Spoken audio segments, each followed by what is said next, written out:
هي اللغة الإيطالية برضو فيها لكنات.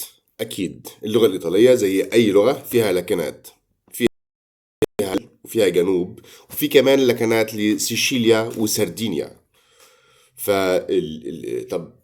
طب لو انا حابب اتكلم ايطالي او انا حابب اتعلم ايطالي، انهي ايطالي في دول المفروض ان انا بتكلمه او بتعلمه؟ المفروض ان انا بتعلم الايطالي الستاندر. ليه الايطالي الستاندر؟ لان الايطالي الستاندر هو الايطالي اللي مفهوم في كل الاماكن اللي بتتكلم ايطالي.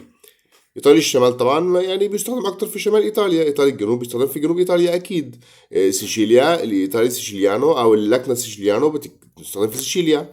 سردينيا نفس الحكايه.